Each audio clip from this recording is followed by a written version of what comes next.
हाँ जी विद्यार्थियों, सो ਆਪਾਂ ਗੱਲ ਕਰ ਰਹੇ ਸੀਗੇ ਪੰਜਾਬੀ ਸਾਹਿਤ ਦੇ ਸੰਖੇਪ ਇਤਿਹਾਸ ਦੇ ਵਿੱਚ ਵਾਰਤਕ ਸਾਹਿਤ ਦੇ ਵਿੱਚ।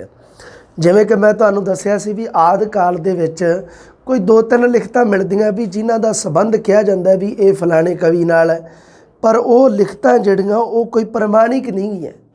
ਇਸ ਕਰਕੇ ਸਹੀ ਰੂਪ ਦੇ ਵਿੱਚ ਵਾਰਤਕ ਹੈ ਜਿਹੜੀ ਉਹ ਮੱਧਕਾਲ ਦੇ ਵਿੱਚ ਹੀ ਸ਼ੁਰੂ ਹੁੰਦੀ ਹੈ।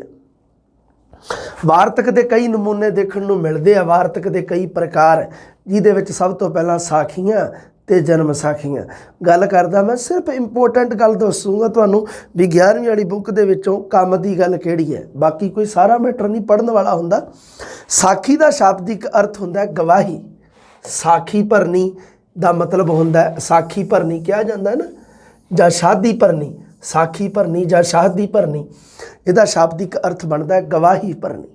ਸਾਖੀ ਦਾ ਸ਼ਾਬਦਿਕ ਅਰਥ ਗਵਾਹੀ ਹੈ। ਪਹਿਲੀ ਇੰਪੋਰਟੈਂਟ ਗੱਲ, ਸ਼ਾਬਦਿਕ ਅਰਥ ਪਤਾ ਹੋਣਾ ਚਾਹੀਦਾ।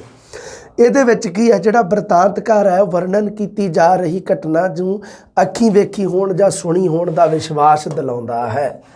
ਮਤਲਬ ਕੀ ਆ ਵੀ ਜਿਹੜਾ ਬੰਦਾ ਸਾਖੀ ਦੇ ਵਿੱਚ, ਜਿਹੜਾ ਬਰਤਾਂਤਕਾਰ ਹੈ, ਸਾਖੀ ਨੂੰ ਸੁਣਾਉਣ ਵਾਲਾ, ਸਾਖੀ ਦੀ ਘਟਨਾ ਨੂੰ ਦੱਸਣ ਵਾਲਾ, ਉਹ ਇਸ ਪ੍ਰਕਾਰ ਨਾਲ ਘਟਨਾ ਨੂੰ ਦੱਸਦਾ ਕਿ ਸਾਨੂੰ ਐਵੇਂ ਲੱਗਦਾ ਹੈ ਵੀ ਜਿਵੇਂ ਉਹਨੇ ਅੱਖੀਂ ਵੇਖੀ ਹੋਣੀ ਆ ਜਾਂ ਇਹ ਜ਼ਰੂਰ ਸੁਣੀ ਹੋਊਗੀ। ਪੁਰਾਤਨ ਪੰਜਾਬੀ ਵਾਰਤਕ ਵਿੱਚ ਸਾਖੀਆਂ ਤੇ ਜਨਮ ਸਾਖੀਆਂ ਸਭ ਤੋਂ ਪ੍ਰਤੀਨਿਧ ਹੈ। ਮਤਲਬ ਪੁਰਾਤਨ ਪੰਜਾਬੀ ਵਾਰਤਕ ਦੇ ਵਿੱਚ ਜੇ ਆਪਾਂ ਗੱਲ ਕਰੀਏ, ਪੁਰਾਤਨ ਦਾ ਮਤਲਬ ਮੱਧਕਾਲ ਦੀ ਗੱਲ ਹੀ ਹੈ। ਮੱਧਕਾਲ ਦੀ ਮਤਲਬ ਪੁਰਾਤਨ ਪੰਜਾਬੀ ਵਾਰਤਕ ਦੇ ਵਿੱਚ ਜੇ ਆਪਾਂ ਗੱਲ ਕਰੀਏ ਵੀ ਸਭ ਤੋਂ ਪ੍ਰਸਿੱਧ ਹੈ, ਜੇ ਕੋਈ ਮੰਨ ਲਓ ਸਭ ਤੋਂ ਜ਼ਿਆਦਾ ਪ੍ਰਤੀਨਿਧ ਵੰਨਗੀ ਹੈ ਜਿਹੜੀ ਉਹ ਸਾਖੀਆਂ ਤੇ ਜਨਮ ਸਾਖੀਆਂ। ਸਾਖੀ ਦਾ ਸ਼ਾਬਦਿਕ ਅਰਥ ਕਹਾਣੀ ਵੀ ਹੁੰਦਾ, ਵੈਸੇ ਇੱਥੇ ਗਵਾਹੀ ਤੋਂ ਲਿਆ ਜਾਂਦਾ ਸ਼ਾਬਦਿਕ ਅਰਥ, ਹੈ ਨਾ। ਗੁਰੂਆਂ ਦੇ ਨਾਲ, ਗੁਰੂਆਂ ਦੇ ਜੀਵਨ ਦੇ ਨਾਲ ਸੰਬੰਧਿਤ ਘਟਨਾਵਾਂ ਦਾ ਜ਼ਿਕਰ ਹੁੰਦਾ ਹੈ ਨਾ, ਵਰਣਨ ਹੁੰਦਾ ਜਿਹਦੇ ਵਿੱਚ। ਜਨਮ ਸਾਖੀ ਵਿੱਚ ਕਿਸੇ ਮਹਾਨ ਸ਼ਖਸੀਅਤ ਦੇ ਜੀਵਨ ਸਮਾਚਾਰਾਂ ਨੂੰ ਜਨਮ ਤੋਂ ਲੈ ਕੇ ਮੌਤ ਤੱਕ ਵਰਣਿਤ ਕੀਤਾ ਜਾਂਦਾ ਹੈ। ਜਨਮ ਸਾਖੀ ਸਾਹਿਤ ਰੂਪ ਤਾਂ ਸ਼੍ਰੀ ਗੁਰੂ ਨਾਨਕ ਦੇਵ ਜੀ ਦੀਆਂ ਘਟਨਾਵਾਂ ਨਾਲ ਹੀ ਸੰਬੰਧਿਤ ਹੋ ਚੁੱਕਾ ਹੈ। ਜਦੋਂ ਕਿਤੇ ਸਾਖੀ ਦੀ ਗੱਲ ਜਾਂ ਜਨਮ ਸਾਖੀਆਂ ਜ਼ਿਆਦਾਤਰ ਸ਼੍ਰੀ ਗੁਰੂ ਨਾਨਕ ਦੇਵ ਜੀ ਦੇ ਨਾਲ ਸੰਬੰਧਿਤ ਹੈ। ਦੂਸਰੇ ਗੁਰੂ ਸਾਹਿਬਾਨਾਂ ਤੇ ਮਹਾਨ ਵਿਅਕਤੀਆਂ ਦੀਆਂ ਸਾਖੀਆਂ ਹੀ ਮਿਲਦੀਆਂ, ਜਨਮ ਸਾਖੀਆਂ ਨਹੀਂ ਮਿਲਦੀਆਂ। ਮਤਲਬ ਜਨਮ ਸਾਖੀ ਦਾ ਸੰਬੰਧ ਹੈ ਜਿਹੜਾ ਉਹ ਸਿਰਫ ਸ਼੍ਰੀ ਗੁਰੂ ਨਾਨਕ ਦੇਵ ਜੀ ਦੇ ਨਾਲ ਹੈ। 11ਵੀਂ ਵਾਲੀ ਬੁੱਕ ਇਹ ਗੱਲ ਕਹਿ ਰਹੀ ਹੈ, ਦੇਖ ਲਓ। ਗੁਰੂ ਨਾਨਕ ਦੇਵ ਜੀ ਦੀ ਵਾਰਤਕ ਪੰਜਾਬੀ ਵਿੱਚ ਜਨਮ ਸਾਖੀਆਂ ਕਿਹੜੀਆਂ ਮਿਲਦੀਆਂ? ਸਭ ਤੋਂ ਪਹਿਲੀ ਤਾਂ ਪੁਰਾਤਨ ਜਨਮ ਸਾਖੀ, ਜਿਹਦਾ ਨਾਮ ਵਲਾਇਤ ਵਾਲੀ ਜਨਮ ਸਾਖੀ ਵੀ ਹੈ, ਜਿਹਦਾ ਨਾਮ ਕੋਲਬਰੁਕ ਵਾਲੀ ਜਨਮ ਸਾਖੀ ਵੀ ਕਿਹਾ ਜਾਂਦਾ। ਇਹਨੂੰ ਅੱਗੇ ਆ ਜਾਊਗਾ ਵੀ ਕਿਉਂ ਕਿਹਾ ਜਾਂਦਾ। ਸਭ ਤੋਂ ਇੰਪੋਰਟੈਂਟ ਹੈ ਇਹ, ਸਭ ਤੋਂ ਇੰਪੋਰਟੈਂਟ ਇਹ ਸਾਖੀ ਹੈ। ਇਹ ਜਿਹੜੀ ਜਨਮ ਸਾਖੀ ਹੈ ਪੜ੍ਹਨੀ ਬਹੁਤ ਜ਼ਰੂਰੀ। ਤੁਹਾਡੀ ਮਿਹਰਬਾਨੀ, ਸਿਰਫ ਨਾ ਵੀ ਧਿਆਨ ਹੋਣਾ ਚਾਹੀਦਾ। ਅੱਗੇ ਆ ਜਾਊਗਾ ਥੋੜ੍ਹਾ ਬਹੁਤਾ। ਭਾਈ ਬਾਲੇ ਵਾਲੀ ਜਨਮ ਸਾਖੀ ਜਾਂ ਪੈੜੇ ਮੋਖੇ ਵਾਲੀ ਜਨਮ ਸਾਖੀ, ਆਹ ਬਹੁਤ ਇੰਪੋਰਟੈਂਟ ਹੈ। ਬਾਕੀ ਨਹੀਂ ਕੋਈ ਏਡੀਆਂ, ਬਾਕੀ ਨੋਰਮਲ ਜਿਹੀਆਂ ਬਸ। ਪਹਿਲੀ ਤੇ ਤੀਸਰੀ ਹੈ ਜਿਹੜੀ ਬਾਹਲੀਆਂ ਇੰਪੋਰਟੈਂਟ ਹੈ, ਪਹਿਲੀ ਤੇ ਤੀਸਰੀ। ਲੋਕ ਗੱਲ ਕਰਦੇ ਆਪਾਂ, ਇਹਦੇ ਵਿੱਚ ਆ ਜਾਊਗਾ। ਸਭ ਤੋਂ ਪੁਰਾਣੀ ਤੇ ਸਭ ਤੋਂ ਛੋਟੀ ਹੈ ਜਿਹੜੀ ਉਹ ਪੁਰਾਤਨ ਜਨਮ ਸਾਖੀ ਹੈ। ਆ ਜਿਹੜੀ ਸਭ ਤੋਂ ਪਹਿਲੀ, ਇਹਦੀਆਂ ਖਾਸੀਅਤਾਂ ਸੁਣ ਲਓ। ਇਹ ਸਭ ਤੋਂ ਪੁਰਾਣੀ ਹੈ ਜਨਮ ਸਾਖੀ। ਗੁਰੂ ਨਾਨਕ ਦੇਵ ਜੀ ਦੇ ਜੀਵਨ ਦੇ ਨਾਲ, ਜਨਮ ਦੇ ਨਾਲ ਜਿੰਨੀਆਂ ਵੀ ਜਨਮ ਸਾਖੀਆਂ ਲਿਖੀਆਂ ਗਈਆਂ ਉਹਨਾਂ ਦੇ ਵਿੱਚੋਂ ਸਭ ਤੋਂ ਪੁਰਾਣੀ, ਇਸੇ ਕਰਕੇ ਹੀ ਤਾਂ ਨਾਮ ਹੈ ਪੁਰਾਤਨ ਜਨਮ ਸਾਖੀ। ਪੁਰਾਤਨ ਦਾ ਮਤਲਬ ਪੁਰਾਣਾ ਹੀ ਹੁੰਦਾ। ਸਭ ਤੋਂ ਪੁਰਾਣੀ ਹੈ, ਸਭ ਤੋਂ ਛੋਟੀ ਹੈ। ਇਹਦੇ ਵਿੱਚ 57 ਸਾਖੀਆਂ, ਆਹ ਤੁਸੀਂ ਧਿਆਨ ਦੇ ਵਿੱਚ ਰੱਖਣਾ। ਪੁਰਾਤਨ ਹੈ 57 ਸਾਖੀਆਂ। 1926 ਈਸਵੀ ਵਿੱਚ ਡਾਕਟਰ ਭਾਈ ਵੀਰ ਸਿੰਘ ਜੀ, ਪੰਜਾਬੀ ਆਧੁਨਿਕ ਸਾਹਿਤ ਦੇ ਪਹਿਲੇ ਕਵੀ, ਉਹਨਾਂ ਨੇ ਇਸ ਨੂੰ ਸੰਪਾਦਨ ਕੀਤਾ ਤੇ ਪ੍ਰਕਾਸ਼ਿਤ ਕੀਤਾ।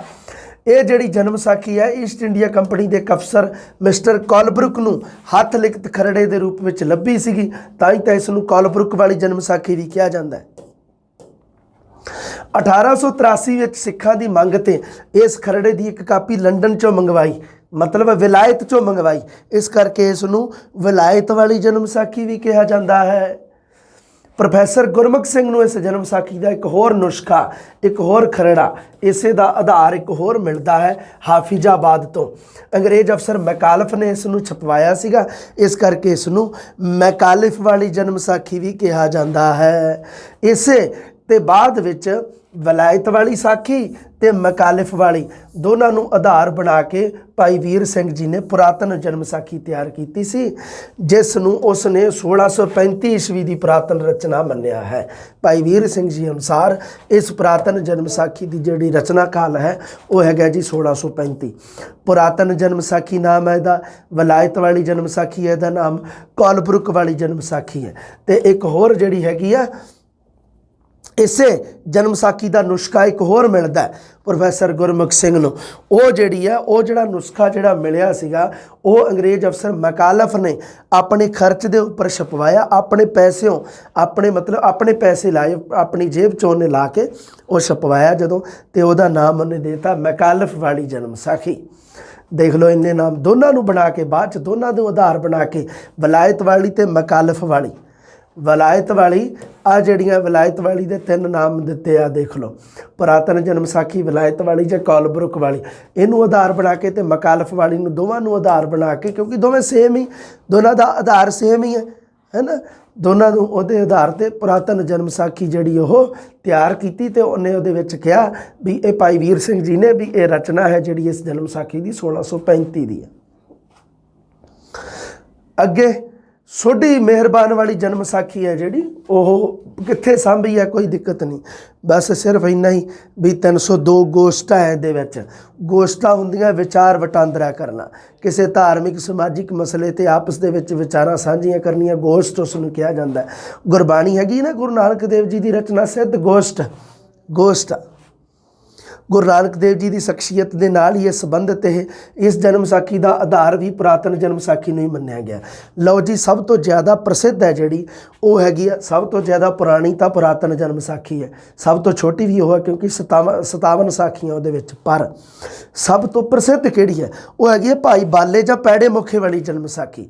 ਵੀ ਗੁਰੂ ਅੰਗਦ ਦੇਵ ਜੀ ਨੇ ਕੀ ਕੀਤਾ ਸੀਗਾ ਵੀ ਭਾਈ ਪੈੜੇ ਮੁਖੇ ਨੂੰ ਸੱਦ ਕੇ ਇਹ ਜਿਹੜੀ ਇਹ ਜਨਮ ਸਾਖੀ ਹੈ ਜਿਹੜੀ ਤਿਆਰ ਕਰਵਾਈ ਸੀਗੀ। ਭਾਈ ਬਾਲਾ ਵੀ ਕਿਹਾ ਜਾਂਦਾ।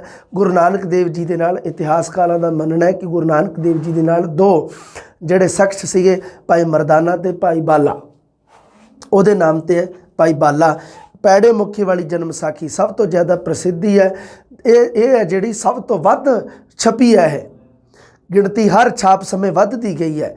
ਜਿਵੇਂ ਪਹਿਲੀਆਂ ਦੇ ਵਿੱਚ ਇਹਦੀ ਗਿਣਤੀ ਪਹਿਲਾਂ ਇੰਨੀ ਛਪੀ, ਕੋਈ ਦਿੱਕਤ ਨਹੀਂ। ਗੁਰੂ ਨਾਨਕ ਦੇਵ ਜੀ ਦੇ ਸਾਕ ਸੰਬੰਧੀਆਂ ਦੇ ਨਾਵਾਂ ਦਾ ਵੇਰਵਾ ਮਿਲਦਾ ਇਹਦੇ ਵਿੱਚ। ਇਹਦੀ ਇੱਕ ਪਛਾਣ ਤੇ ਮੁੱਖ ਵਿਸ਼ੇਸ਼ਤਾ ਹੈ ਇਸ ਸਾਖੀ ਦੀ ਵੀ ਇਹਦੇ ਵਿੱਚ ਗੁਰੂ ਨਾਨਕ ਦੇਵ ਜੀ ਦੇ ਨਾਂ ਨਾਲ ਜਿਹੜੇ ਗੁਰੂ ਨਾਨਕ ਦੇਵ ਜੀ ਦੇ ਜਿਹੜੇ ਸੰਬੰਧੀ ਸੀਗੇ ਨਾ, ਉਹਨਾਂ ਦਾ ਵੇਰਵਾ ਮਿਲਦਾ ਇਸ ਸਾਖੀ ਦੇ ਵਿੱਚ। ਹੋਰ ਦੇਖਦੇ ਆਪਾਂ ਇਹਦੇ ਵਿੱਚ ਕੀ ਆ ਖਾਸ ਗੱਲ। ਸਿੱਖ ਹਲਕਿਆਂ ਵਿੱਚ ਇਸ ਜਨਮ ਸਾਖੀ ਦੀ ਵੱਧ ਪ੍ਰਸਿੱਧੀ ਰਹੀ ਹੈ। ਹੰਧਾਲੀਆਂ ਜਾਂ ਬਿਧੀ ਚੰਦ ਵਾਲੀ ਜਨਮ ਸਾਖੀ ਵੀ ਇਸੇ ਜਨਮ ਸਾਖੀ ਦਾ ਹੀ ਇੱਕ ਰੂਪ ਹੈ। ਭਗਤ ਕਬੀਰ ਜੀ ਦੇ ਨਾਮ ਨਾਲ ਆ, ਛੱਡੋ ਇਹਨੂੰ, ਇਹ ਨਹੀਂ ਕੰਮ ਦੀ ਗੱਲ ਗਈ। ਉੱਪਰ ਜਿਹੜੀਆਂ 2 ਜਨਮ ਸਾਖੀਆਂ ਦਾ ਤੁਸੀਂ ਧਿਆਨ ਰੱਖਣਾ। ਸੋਢੀ ਮਿਹਰਬਾਨ ਵਾਲੀ ਜਿਹੜੀ ਉਹਦਾ ਆਧਾਰ ਹੈ ਪੁਰਾਤਨ ਜਨਮ ਸਾਖੀ, ਬਸ ਇਹ ਗੱਲ ਤੁਸੀਂ ਯਾਦ ਰੱਖਣੀ ਹੈ। ਟੀਕੇ ਜਾਂ ਪਰਮਾਰਥ ਇਸ ਨੂੰ ਕਿਹਾ ਜਾਂਦਾ। ਪਰਮਾਰਥ ਜਿਹੜਾ ਸ਼ਬਦ ਆ ਉਹ ਪਰਮੈਂਥ ਤੋਂ ਬਣਿਆ। ਪਰਮ ਅਰਥ ਮਤਲਬ ਕੀ ਹੁੰਦਾ, ਜਦੋਂ ਆਪਾਂ ਕਿਸੇ ਮੰਨ ਲਓ ਕਿਸੇ ਗ੍ਰੰਥ ਦੇ ਵਿੱਚੋਂ ਗ੍ਰੰਥ ਦੀਆਂ ਕਠਿਨ ਲਿਖਤਾਂ ਤੇ ਅਰਥਾਂ ਨੂੰ ਸਮਝਾਉਣ ਵਾਸਤੇ ਜਿਹੜੀ ਰਚਨਾ ਹੁੰਦੀ ਹੈ, ਜਿਵੇਂ ਗੁਰੂ ਗ੍ਰੰਥ ਸਾਹਿਬ ਜੀ ਦੇ ਬਹੁਤ ਸਾਰੇ ਟੀਕੇ ਉਪਲਬਧ ਹੈ। ਟੀਕਿਆਂ ਦੇ ਵਿੱਚ ਕੀ ਆ, ਗੁਰੂ ਗ੍ਰੰਥ ਸਾਹਿਬ ਜੀ ਦੇ ਨਾਲ ਸੰਬੰਧਿਤ ਕਠਿਨ ਸ਼ਬਦਾਵਲੀ, ਕਠਿਨ ਅਰਥ ਹੈ ਜਿਹੜੇ ਉਹਨਾਂ ਦਾ ਵੇਰਵਾ ਦਿੱਤਾ ਹੈ, ਉਹਨੂੰ ਕਿਹਾ ਜਾਂਦਾ ਟੀਕਾ। ਪਰਮਾਰਥ, ਪਰਮ ਅਰਥ ਪਰਮੈਂਥ ਤੋਂ ਬਣੀ ਹੈ, ਜਿਸ ਦਾ ਅਰਥ ਹੈ ਕਠਿਨ ਲਿਖਤਾਂ ਤੇ ਅਰਥਾਂ ਨੂੰ ਸਮਝਾਉਣਾ। ਇਹਦੇ ਨਾਲ ਕੀ ਰਚਨਾ ਦੇ ਅੰਤਰੀਵ ਅਰਥ ਪਾਠਕਾਂ ਸਾਹਮਣੇ ਪੇਸ਼ ਕੀਤੇ ਜਾਂਦੇ ਆ। ਇਸ ਪਰੰਪਰਾ ਦਾ ਆਰੰਭ ਮੀਣੇ ਗੁਰੂਆਂ ਸ਼੍ਰੀ ਮਿਹਰਬਾਨ ਤੇ ਹਰ ਜੀ ਨੇ ਕੀਤਾ ਸੀਗਾ। ਬਾਈ ਇਹ ਮੀਣੇ ਗੁਰੂ ਸੀਗੇ, ਤੁਸੀਂ ਦੇਖਿਆ ਨਾ ਮੀਣਿਆਂ ਨਾਲ ਸੰਬੰਧਿਤ ਵਾਰ ਜਿਹੜੀ 16ਵੀਂ ਵਾਰ ਇਹ ਉਹੀ ਮੀਣੇ ਆ, ਸ਼੍ਰੀ ਮਿਹਰਬਾਨ ਤੇ ਹਰ ਜੀ। ਭਾਈ ਗੁਰਦਾਸ ਜੀ ਦੀ ਵਾਰ ਵਿੱਚ ਜਿਨ੍ਹਾਂ ਦਾ ਜ਼ਿਕਰ ਆਉਂਦਾ, ਆਪਾਂ ਪੜ੍ਹਿਆ ਸੀ ਨਾ ਪਿੱਛੇ ਵੀ 16ਵੀਂ ਵਾਰ ਦੇ ਵਿੱਚ ਮੀਣਿਆਂ ਦਾ ਜ਼ਿਕਰ ਹੈ। ਹਾਂ, ਜ਼ਿਆਦਾਤਰ ਟੀਕੇ ਆ ਜਿਹੜੇ ਗੁਰੂ ਨਾਨਕ ਦੇਵ ਜੀ ਦੇ ਨਾਲ ਸੰਬੰਧਿਤ ਆ। ਹੁਣ ਦੇਖੋ ਇਹਦੇ ਵਿੱਚ ਜਿਹੜੀ ਰਚਨਾ ਉਹ ਯਾਦ ਰੱਖਣੀ ਹੈ, ਮਤਲਬ ਕਿਹਨੇ ਰਚਨਾ ਕੀਤੀ ਹੈ। ਜਿਵੇਂ ਜਪ ਪਰਮਾਰਥ ਹੈ, ਜਪਜੀ ਸਾਹਿਬ ਦਾ ਟੀਕਾ ਹੈ, ਇਹ ਸੋਢੀ ਮਿਹਰਬਾਨ ਨੇ ਲਿਖਿਆ ਸੀਗਾ। ਕ੍ਰਿਤ ਮਤਲਬ ਕਰਨ ਵਾਲਾ, ਇਹ ਮਤਲਬ ਇਹਦੀ ਰਚਨਾ ਕਰਨ ਵਾਲਾ। ਟੀਕਾ ਸਿੱਧ ਗੋਸ਼ਟ ਜਪਜੀ ਸਾਹਿਬ ਬਾਣੀ ਗੁਰੂ ਨਾਨਕ ਦੇਵ ਜੀ ਦੀ। ਟੀਕਾ ਸਿੱਧ ਗੋਸ਼ਟ सिद्ध गोष्ट बाणी गुरु नानक देव जी की, ਇਹਦਾ कृत भी सोढी मेहरबान है। दोवां दे तां दित्ते आ, बाकी नहीं देख लो कृत दे रखे है ना। मतलब ये दो है जिहड़े जप परमार्थ ते सिद्ध गोष्ट दोनों के टीके लिखण वाला जिहड़ा वो सोढी मेहरबान है। टीका दखणी ओंकार ते भी लिखिया गया, हर जी की पोथी दे विच संकलित है। टीका पट्टी ते 12 माह तुखारी, पट्टी गुरु नानक देव जी की रचना आसा राग दे विच है। 12 माह तुखारी जिहड़ी तुखारी राग दे विच जिहड़ी रचना गुरु नानक देव जी की है ना। एक 12 माह जिहड़ी वो माझ राग दे विच है, गुरु अर्जन देव जी की है 12 माह। ये पोथी मेहरबान विच संकलित है। सुखमणी सहंसार नाम ये सोढी मेहरबान की बाणी का टीका है। सुखमणी साहब जी की रचना गुरु अर्जन देव जी की रचना है ना। सो ये जिहड़े आप 4-5 जिन्ने भी तुसीं याद रखने भी जपजी साहब का जिहड़ा टीका है वो सोढी मेहरबान ने कीता सी। सिद्ध गोष्ट का टीका सोढी मेहरबान ने कीता सी। टीका दखणी ओंकार हर जी की पोथी विच संकलित किया होया है। टीका पट्टी ते 12 माह तुखारी मेहरबान की पोथी विच संकलित है। आ गल्लां याद रखनी। गोष्टां, गोष्ट या गोष्ट का मतलब की हुंदा है? चर्चा करनी, बहस करनी, विचार वटांदरा करना। पुरातन समय महापुरुष जिहड़े हुंदे सी, विद्वान लोग हुंदे सीगे, वो अपने विचारां नूं आम लोकां तक पहुँचाउण वास्ते प्रश्न उत्तर विधि की वरतों करते सीगे। गोष्ट दे विच ज़्यादातर प्रश्न उत्तर विधि की वरतों हुंदी सी। गोष्टां ਜਾਂ गोष्टां सिद्ध गोष्ट है जिहड़ी, ਉਹ ਤੁਹਾਨੂੰ पता ही है ना। सिद्ध गोष्ट ਉਹਦੇ ਵਿੱਚ ਸਿੱਧਾਂ ਦੇ ਨਾਲ गोष्ट है, सवाल जवाब है सिद्धां ਦੇ ਨਾਲ उस बाणी ਦੇ ਵਿੱਚ। सिद्ध गोष्ट ਦੇ ਬਾਰੇ ਮੈਂ ਗੱਲ ਕਰ ਹੀ ਚੁੱਕਿਆ। ਜਿਵੇਂ ਮੱਕੇ ਦੀ गोष्ट है ਜਿਹੜੀ, ਉਹ ਸ਼ਾਹ ਸ਼ਰਫ ਤੇ ਗੁਰੂ ਨਾਨਕ ਦੇਵ ਜੀ ਦੇ ਵਿਚਕਾਰ ਹੋਈ ਸੀ। गोष्ट आत्मे की गुरु नानक देव जी के नाल संबंधित है। अजिते रंधावे की आ सारियां गुरु नानक देव जी के नाल है। बालनाथ नाल बाबे लाल नाल गोष्ट, बाबा लाल ते दारा शिको जिहड़ा सीगा औरंगजेब का भरा सी, शाहजहां दा मुंडा है ना। जदों तुसीं इतिहास पढ़ते हो, दारा शिको दे नाल संबंधित है। गोष्ट जिहड़ी गोरख ते भरथरी, गोरखनाथ ते राजा भरथरी दे विचकार हुई है ना। ये जड़ियाँ बस सारियां नहीं याद रखने वालियां हैं, कोई दिक्कत नहीं ये। मैनू नहीं लगता ये कोई एड्डी कोई है गल, कोई अड्ड तो है नहीं गी, कोई आ नहीं कोई बनता भी ये किहदे नाल संबंधित है। चलो ठीक है, फिर भी थोड़ा बहुत याद रखियो है ना। ये जिहड़ी गोष्टां दा मुहांदरा धार्मिक ते उपदेशात्मक है। एक तो ये विचार वटांदरा धर्म के नाल संबंधित हुंदा सी, दूसरा ये कोई उपदेश जरूर हुंदा सीगा। बोली उपर सधूकड़ी भाषा, मतलब साध भाषा नूं कहा जाता है, साध पाखा जी नूं कहा है। भाखा जां भाषा एक ही गल है। मध्यकाल दे विच भाषा नूं भाखा कहा जाता सी। गुरु नानक देव जी ने भी कहा है ना, मलेच भाख्या गई। अरबी फारसी का प्रभाव है जी ज़्यादा। वचन जां बचन, इस काल की वार्तक एक होर है। वचन जां बचन, महापुरुषों के जिहड़े बचन हुंदे सीगे श्रद्धालुओं प्रति, कोई कई गल्लां उन्हां नूं लिखती रूप में सांभिया हुंदा सीगा। वचन साईं लोकां दे, वचन फकीरां दे, छड्डो इहनूं, एडी कोई खास गल नहीं हैगी है। हुक्मनामे, हाँ, गुरु हरगोबिंद जी ने यह हुक्मनामे की शुरुआत की सी। गुरु गोबिंद सिंह जी तक संगतां नूं लिखे गए हुक्मनामे। जिवें कोई संगतां तो कोई भेटा मंगाउणी है, संगतां नूं कोई मैसेज कीता है, मैसेज संगतां तक कोई मैसेज पहुँचाउणा है, मैसेज कीता नहीं है, मैसेज कोई पहुँचाउणा है, संदेश पहुँचाउणा है, तो वो वास्ते की किया जाता सी, एक हुक्मनामा लिखिया जाता सीगा। ते उस दे थल्ले गुरु साहब अपनी कोई खास निशानी, कोई साइन वगैरह, कोई मोहर छाप वगैरह ला दिंदे सी।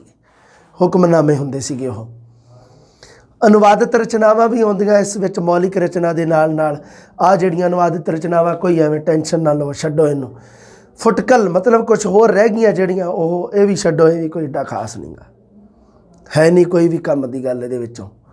जिहड़ियां उपर ही रह गईयां, मेन जन्म साखियां दी गल तुहाडे नाल बाहली जरूरी सी करन वाली, वो मेरे मन च सीगा थोड़ा जिहा। लो सूफी कवियां दी आपां गल करदे हां। हुण आ गया अपना उत्तर नानक काल। उत्तर नानक काल च आपां सूफी कवि पढ़दे हां। बुल्ले शाह दे बारे देख लियो तुसीं। आ जिहड़ा प्रश्न आया सीगा, डॉक्टर लाजवंती रामा कृष्ण ने बुल्ले शाह नूं पंजाबी सूफी कवियां विचों सब तो श्रेष्ठ मन्निया। अगर तुसीं सैकंड ग्रेड वाला पेपर देखो तो है ना, उहदा दर्जा जिहड़ा प्रसिद्ध सूफी जिहड़े शमस तबरेज़ ते जलालुद्दीन रूमी दे बराबर दस्सिया। ये थोड़ा जिहा आ वेख लो किन्ना कुछ है रचना विच। मुरशद भगती, अद्वैतवाद, धार्मिक पखंड भगती, भारतीय अध्यात्मकवाद की गल कीती है। सूफी सिद्धांत ते समकाली अवस्था का बड़ा शानदार जिक्र किया है। समकालीन अवस्थावां मतलब जिहड़े समकालीन मुद्दों पर भी गल की है। अली हैदर के बारे थोड़ा जिहा पढ़ लीए है ना। फजलदीन लाहौरी की पुस्तक है मजमुआए अबयाते अली हैदर। अली हैदर का उन्हें कहा भी जन्म 1690 मुल्तान के पिंड काजियां जां चौंतरा च होया। ਛੱਡੋ ਮਾਤਾ ਪਿਤਾ ਦਾ ਕੋਈ ਦਿੱਕਤ ਨਹੀਂ, ਗਿਲਾਨੀ ਸੈयद ਸੀ, ਅਲੀ हैदर ਦਾ ਗੁਰੂ ਸੀ ਜਿਹੜਾ ਉਹ ਸੀ ख्वाजा फखरुद्दीन देहलवी। डॉक्टर गुरदेव सिंह ने पंजाबी सूफी काव्य का इतिहास पुस्तक लिखी है जिहदे विच अली हैदर दीआं रचनावां, वो कहंदा भी 6 शीरफियाँ, एक नज़म, एक दीवान मतलब गज़ल, शीरफियाँ विच फुटकल शेर लिखे है शीरफियाँ च। अल्लाह दे दरबार में कूकां ये नायत दे रूप में आ, किस्सा हीरो रांझा हीर ते उसदी माँ दा संवाद, बस इन्ना ही कुछ लिखिया। अली हैदर दी गल जदों आपां करिए तां मौलिक छंद की वरतों वर्णिक सवैये का बदलिया होया रूप ने एक अली हैदर ने एक मौलिक छंद की वरतों की है, वर्णिक सवैये का बदलिया होया रूप है, वधिया जी चीज़ है, अलग जी गल है, याद रखनी है तुसीं। फर्द फकीर की गल करते आपां, फर्द फकीर बारे कोई ज़्यादा नहीं कोई जानकारी मिलती कि डॉक्टर गुरदेव सिंह ने इहदियां रचनावां दसियां, रोशन दिल, शेरफी नसीहत, 12 माह, कसब नसाब बफिंदगा। फर्द फकीर है जिहड़ा वो लाजवंती रामा कृष्ण ने उसनूं एक सधारण पद्धर का सूफी कवि किया है। आ देख लो लाजवंती रामा कृष्ण की कोटेशन तुसीं याद रखनी है इत्थे भाई, ठीक है, किते विसर ना जाओ।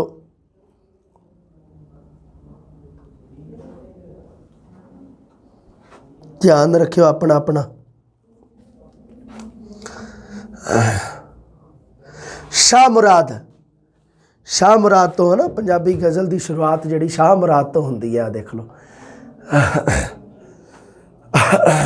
शाह मुराद आ लिखिया होया। डॉक्टर गुरदेव सिंह ने शाह मुराद नूं पंजाबी गज़ल का बानी आख्या, जिहड़ी गल याद रखने वाली वो आ है।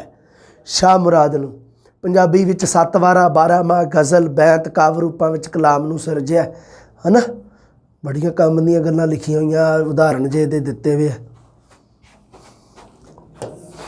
इस तो बिना इस काल दे विच गुलाम कादर शाह बटालवी, जान मुहम्मद, अब्दुल वहाब सच्चल, गुलाम जिलानी रोहतकी, शाह हबीबा सूफी कवि, किस्सा कवि।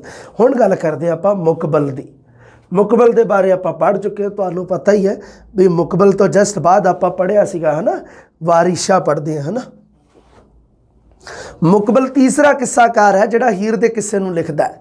इस तो पहला अच्छा ते मुकबल दूसरा किस्साकार है जिहड़ा हीर दे किस्से नूं बैत छंद विच लिखदा है। गल्लां समझ आ रही हैं ना मेरियां, क्योंकि दमोदर है जिहड़ा दवैया छंद की वरतों करदा है। अहमद गुज्जर पहला किस्साकार है जिहड़ा बैत छंद की वरतों करदा है, ते यह है जिहड़ा अपने इहदा नाम मुकबल, हाँ मुकबल है जिहड़ा दूसरा किस्साकार है जिहड़ा हीर दे किस्से विच बैत छंद की वरतों करदा है, ते तीसरा किस्साकार है जिहड़ा हीर दे किस्से की रचना करदा है। समझ गए ना दूसरे तीसरे वाली गल नूं तुसीं। मुकबल किस्से दे विच बैत छंद की वरतों करदा है। इस तो पहला अहमद गुज्जर बैत छंद की वरतों कर चुकिया सीगा, ते मुकबल दी हीर दे 533 बंद है जी। किसे दा आरंभ खुदा की सिफत नाल कीता है, ते बड़ा मतलब एवें लिखिया जिहड़ा देख लो तुसीं। 5 पीरां की गल, इस्त्री निंदिया दी कथा जुगतां नूं अपने एक किस्से च वरतिया, तुहानूं दस्सिया ही है भी 5 पीरां की गल, इस्त्री निंदिया वारिशा अपने किस्से दे विच है ना करदा है गल इन्हां बारे। ये कई तुकां जिहड़ियां अटल सच्चाइयां बन गईयां, इहदे विचों ना कई वारी मैं देखिया भी ए लिख के ना ते ए पुछ लैंदा हुंदा भी आ किहदा है। आ जिहड़ियां लिखियां होई ना उदाहरण, ये तुसीं ध्यान च रखनी, खास करके जो हीर दे किस्से की गल आ जे, क्योंकि बैत छंद वाले सेम आ सारे, तो ऐ लगता रहिंदा भी वारिशा नहीं लिखिया। ये तुसीं याद रखनी है गल। मेरा प्रश्न गलत हो गया सीगा एक, इसे करके कारण ये पिछे भी मैं आह उदाहरण नहीं सी पढ़ियां। आ जिवें लिखिया होया ना, हीरे अख दी रन्ना नूं निंद नहीं, मियाँ सब रन्ना पर यार नहीं, रन्ना कीतियां औलियां अंबियां ने, इन्हां रन्ना बगैर संसार नहीं। हुण ये है जिहड़ा ये लिखिया होया मुकबल ने, तो भुलेखा खा जाने आप लिख के कह दिंदा उपरोक्त का पंक्तियां जिहड़ियां वो किहदी रचना है, फिर वो मुकबल भी पाऊगा अपनी अपने जिहड़े ऑप्शन है उहदे विच वारिशा भी पाऊगा है ना। इसे दे किस्से नूं आधार बना के वारिशा ने अपने श्रेष्ठ किस्से की रचना कीता है, रचना की है। ये ही वारिशा की गल आ गई।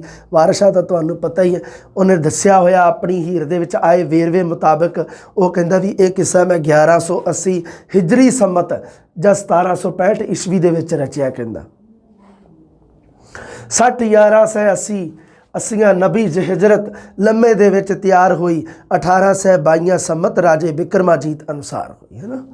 ये लिखदा है मतलब 1822 वो भी दसदा है ਆਪਣੇ ਬਿਕਰਮੀ ਸੰਮਤ ਵੀ ਦੱਸਿਆ ਇਹਨੇ, ਹੈ ਨਾ। ਰਾਜੇ ਬਿਕਰਮਾਜੀਤ ਨੇ ਜਿਹੜਾ ਚਲਾਇਆ ਸੀ ਬਿਕਰਮੀ ਸੰਮਤ, ਹੈ ਨਾ, ਜਿਹੜਾ ਈਸਵੀ ਸਨ ਤੋਂ 57 ਸਾਲ ਪਹਿਲਾਂ ਚੱਲਦਾ, ਜਿਹੜਾ ਐਵੇਂ ਕਰਕੇ ਤੁਸੀਂ ਪੜ੍ਹਦੇ ਹੀ ਹੋ ਨਾ ਵਾਰੀ ਵਾਰੀ। ਕੁੱਲ 611 ਬੰਦ ਹੈ, ਹਾਲਾਂਕਿ ਵਧਾ ਚੜਾ ਕੇ ਕਈਆਂ ਨੇ ਬੜੇ ਵਧਾ ਚੜਾ ਕਰਤੇ, ਪਰ ਮੂਲ 611 ਹੀ ਹੈ ਇਹਦੇ ਬਾਈ। ਆ ਜਿਵੇਂ ਇਹਨੇ ਈਰਾਨੀ ਅੰਗ ਪ੍ਰਤਿਅੰਗ ਵਰਣਨ ਵਿਧੀ ਦੇ ਨਾਲ ਹੀਰ ਦੀ ਜਿਹੜੀ ਸੁੰਦਰਤਾ ਦਾ ਜ਼ਿਕਰ ਕੀਤਾ। ਕਹਿੰਦਾ ਹੋਂਠ ਸੁਰਖ ਯਾਕੂਤ ਜੋ ਲਾਲ ਚਮਕਣ, ਠੋਡੀ ਸਿਓ ਵਿਲਾਇਤੀ ਸਾਰ ਵਿੱਚੋਂ, ਨੱਕ ਅਲਫ ਹੁਸੈਨੀ ਦਾ ਪਿਪਲਾਈ, ਜ਼ੁਲਫਾਂ ਨਾਗ ਖਜ਼ਾਨੇ ਦੀ ਬਾਰ ਵਿੱਚੋਂ, ਦੰਦ ਚੰਬੇ ਦੀ ਲੜੀ ਕੇ ਹੰਸ ਮੋਤੀ, ਦਾਣੇ ਨਿਕਲੇ ਹੁਸਨ ਚਨਾਰ ਵਿੱਚੋਂ, ਲੱਕ ਚੀਨ ਕਸ਼ਮੀਰ ਤਸਵੀਰ ਜੱਟੀ, ਕਦ ਸ਼ਰੂ ਬਹਿਸ਼ਤ ਗੁਲਜ਼ਾਰ ਵਿੱਚੋਂ। ਇਹ ਜਿਹੜੇ ਹੈ ਨਾ ਇਹ ਈਰਾਨੀ ਅੰਗ ਪ੍ਰਤਿਅੰਗ ਤੁਹਾਨੂੰ ਦੱਸਿਆ ਹੀ ਸੀਗਾ ਵੀਡੀਓ ਦੇ ਵਿੱਚ ਜਦੋਂ ਵਾਰਿਸ਼ਾਂ ਦੀ ਗੱਲ ਕੀਤੀ ਸੀ ਵੀ ਕਿਵੇਂ ਇਹ ਲਿਖਿਆ ਜਾਂਦਾ ਇਹਦੇ ਵਿੱਚ। ਪੰਜਾਂ ਪੀਰਾਂ ਦਾ ਵੀ ਤੁਹਾਨੂੰ ਦੱਸਿਆ ਸੀਗਾ, ਹੈ ਨਾ। ਬਾਬੇ ਸ਼ੇਖ ਫਰੀਦ ਦਾ ਨਾਮ ਵੀ ਲਿਆ, ਹੈ ਨਾ। ਬਾਬੇ ਸ਼ੇਖ ਫਰੀਦ ਨੂੰ ਵੀ ਆਪਣੀ ਸ਼ਰਧਾਂਜਲੀ ਦਿੱਤੀ ਹੈ, ਬੜਾ ਸ਼ਾਨਦਾਰ ਤਰੀਕੇ ਨਾਲ ਲਿਖਿਆ ਹੋਇਆ। ਮੀਆਂ ਚਿਰਾਗ ਅਵਾਨ ਦੀ ਗੱਲ ਕਰਦੇ ਆਪਾਂ। ਮੀਆਂ ਚਿਰਾਗ ਅਵਾਨ ਹੈ ਜਿਹੜਾ, ਉਹਦਾ ਵਿਦਵਾਨਾਂ ਦੀ ਗੱਲ ਤਾਂ ਚਲੋ ਛੱਡੋ, ਆਪਣੀ ਕੰਮ ਦੀ ਗੱਲ, ਕਿਸੇ ਵਿੱਚ ਦਵਈਆ ਛੰਦ ਵਰਤਿਆ ਇੱਕ ਤਾਂ ਮੀਆਂ ਚਿਰਾਗ ਅਵਾਨ ਨੇ। ਲਓ ਜੀ ਦਮੋਦਰ ਵਾਲਾ ਵਰਤਿਆ, ਜਿਹੜੀ ਪਹਿਲੀ ਗੱਲ ਧਿਆਨ 'ਚ ਰੱਖਣੀ ਹੈ। ਚਿਰਾਗ, ਬਾਕੀ ਤਾਂ ਨਹੀਂ ਕੋਈ, ਮੈਨੂੰ ਨਹੀਂ ਲੱਗਦਾ ਪੜ੍ਹਨ ਵਾਲਾ, ਬਸ ਠੀਕ ਹੈ। ਆ ਦਵਈਆ ਛੰਦ ਹੈ। ਵਕਤ ਸੁਬਹ ਪ੍ਰਭਾਤ ਨੂਰਾਨੀ ਪੜ੍ਹਿਆ ਵਿਆਹ ਮਮਤਾਜੀ, ਮੱਲ ਖੁਰੇ ਖਿਨ ਫਲ ਮੱਲ ਫਟੇ, ਤਨ ਖਾਨ ਸਿਆਲ ਨਿਆਜ਼ੀ, ਸ਼ਾਦੀ ਵਿੱਚ ਮੁਬਾਰਕਬਾਦੀ ਖੇੜੇ ਝੱਲਣ ਤਰਾਜੀ, ਦੇਖ ਚਰਾਜ਼ ਘਰਾਂ ਦੀ ਸ਼ਾਦੀ ਫਲਕ ਕਰਿੰਦਾ ਬਾਜੀ। ਇਹ ਆਪਣੇ ਹੀਰ ਦੇ ਵਿਆਹ ਦਾ ਸੀਨ ਹੈ ਨਾ ਇਹਦੇ ਵਿੱਚ ਮੀਆਂ ਚਿਰਾਗ ਅਵਾਨ। ਅੱਗੇ ਆ ਗਿਆ ਜੀ ਕਵੀ ਆੜਤ। ਆੜਤ ਕਵੀ ਹੈ ਜਿਹੜਾ ਪ੍ਰੋਫੈਸਰ ਡਾਕਟਰ ਮੋਹਨ ਸਿੰਘ ਦੀਵਾਨਾ ਇਹਨੂੰ ਮੁਸਲਮਾਨ ਕਵੀ ਮੰਨਦੇ ਆ, ਨਾਮ ਤੋਂ ਨਹੀਂ ਲੱਗਦਾ, ਹੈ ਨਾ। ਹਾਂ, ਇਹ ਹੈ ਜਿਹੜਾ ਇਹ ਸੱਸੀ ਪੁੰਨੂ ਦੀ ਪ੍ਰੇਮ ਕਹਾਣੀ ਨੂੰ ਪਹਿਲੀ ਵਾਰ ਪੰਜਾਬੀ ਵਿੱਚ ਲਿਖਿਆ ਉਹ ਅਸਲੋਂ ਆੜਤ ਹੈ, ਜਿਸ ਨੇ ਸੱਸੀ ਪੁੰਨੂ ਦੀ ਪ੍ਰੇਮ ਕਹਾਣੀ ਨੂੰ ਪਹਿਲੀ ਵਾਰ ਪੰਜਾਬੀ ਵਿੱਚ ਜੋ ਲਿਖਦਾ ਹੈ। ਆੜਤ ਕਵੀ ਦੀਆਂ ਦੋ ਰਚਨਾਵਾਂ, ਦੋੜੇ ਸੱਸੀ ਕੇ ਤੇ ਦੂਜੀ ਹੈਗੀ ਹੈ ਮਾਝਾ ਸੱਸੀ ਕੀਆਂ। ਪਹਿਲੀ 90 ਬੰਦਾਂ ਦੀ ਰਚਨਾ ਤੇ ਦੂਸਰੀ 13 ਦੀ ਹੈ ਨਾ। ਲਹਿੰਦੀ ਉਪਭਾਸ਼ਾ ਦੀ ਵਰਤੋਂ ਕੀਤੀ ਹੈ ਇਹਨੇ, ਲਹਿੰਦੀ ਮੁਲਤਾਨੀ ਜਿਹੜੀ। ਸੱਸੀ ਪੁੰਨੂ ਦੀ ਰਚਨਾ ਇੱਥੋਂ ਸ਼ੁਰੂ ਹੁੰਦੀ ਹੈ। ਵੈਸੇ ਤਾਂ ਹੈ ਨਾ ਉਹਨੇ ਵੀ, ਵੈਸੇ ਤਾਂ ਹਾਫਿਜ਼ ਬਰਖੁਰਦਾਰ ਨੇ ਵੀ ਸੱਸੀ ਪੁੰਨੂ ਦੀ ਰਚਨਾ ਕੀਤੀ ਸੀਗੀ, ਹੈ ਨਾ। ਉਹਦੇ ਅਨੁਸਾਰ ਆ, ਪਰ ਇਹ ਕਿਰਪਾਲ ਸਿੰਘ ਕਸੇਲ ਕਹਿੰਦਾ ਵੀ ਪਹਿਲੀ ਵਾਰੀ ਮਤਲਬ ਉਹਨੇ ਰਚਨਾ ਕੀਤੀ ਹੈ ਨਾ। ਪਰ ਸਹੀ ਮਾਇਨੇ 'ਚ ਤਾਂ ਇਸੇ ਨੂੰ ਆੜਤ ਕਵੀ ਦੇ ਬਾਰੇ ਵੀ ਕਿਹਾ ਜਾਂਦਾ ਹੈ ਨਾ। ਤੁਸੀਂ ਉਸ ਹਿਸਾਬ, ਮੇਰੇ ਹਿਸਾਬ ਨਾਲ ਆਹ ਠੀਕ ਰਹੂਗਾ, ਆੜਤ ਕਵੀ ਜ਼ਰੂਰੀ ਹੈ, ਇਹ ਕਰ ਲਿਓ। ਹਾਮਦ ਸ਼ਾਹ ਅਬਾਸੀ। ਹਾਮਦ ਸ਼ਾਹ ਅਬਾਸੀ, ਚਾਹ ਪੀ ਲੈ ਫਿਰ ਅਬਾਸੀ ਕਿਉਂ ਲਈ ਜਾਂਦਾ? ਹਾਮਦ ਸ਼ਾਹ, ਹਾਮਦ ਉਸ ਦਾ ਤਖੱਲਸ ਹੈ ਜੀ। ਜੰਗ ਹਾਮਦ ਆਪਣੀ ਰਚਨਾ ਲਿਖੀ ਹੈ ਉਹਨੇ, ਜੰਗ ਹਾਮਦ। ਹਾਮਦ ਕਿੱਸਾ ਕੀ ਲਿਖਿਆ ਇਹਨੇ? ਹੀਰ ਹਾਮਦ ਲਿਖਿਆ ਨਾ ਕਿੱਸਾ, ਹੀਰ ਹਾਮਦ। ਪਹਿਲੀਆਂ 5 ਰਚਨਾਵਾਂ ਦੇ ਵਿੱਚ ਤਾਂ ਇਸਲਾਮੀ ਧਰਮ ਤੇ ਰਹਿਣੀ ਬਹਿਣੀ ਨਿਯਮ ਕਾਨੂੰਨਾਂ ਦੇ ਬਾਰੇ ਜ਼ਿਕਰ ਕੀਤਾ। ਹੀਰ ਹਾਮਦ ਹੈ ਜਿਹੜੀ 1783 ਸ਼ੁਰੂ ਕਰਕੇ 1805 22 ਸਾਲਾਂ 'ਚ ਪੂਰੀ ਕੀਤੀ ਹੈ। ਹਾਮਦ ਨੇ ਆਪਣੇ ਕਿੱਸੇ ਵਿੱਚ ਉਸ ਤੋਂ ਪਹਿਲਾਂ ਹੋਏ ਕਿੱਸਾਕਾਰਾਂ ਦਾ ਵੀ ਜ਼ਿਕਰ ਕੀਤਾ ਹੈ। ਲੈ ਵੀ ਦੇਖ ਲਓ। ਕਿੱਸਾ ਹੀਰ ਤੇ ਰਾਂਝੇ ਦਾ ਸ਼ਾਇਰਾਂ ਨੇ ਬਹੁਤਾ ਵਿੱਚ ਪੰਜਾਬ ਬਣਾਇਆ ਹੈ। ਇਹ ਬੈਂਤ ਛੰਦੀ ਹੈ ਬਾਈ। ਇੱਕ ਚਾਲ ਨਾ ਹੀ ਰੰਗਾ ਰੰਗ ਕਿੱਸਾ, ਮੂਲ ਕਥਾ ਦਾ ਅੰਤ ਨਾ ਪਾਇਆ ਹੈ। ਮੂਲ ਕਥਾ ਦਾ ਅੰਤ ਨਹੀਂ ਕਿਸੇ ਨੂੰ ਪਤਾ।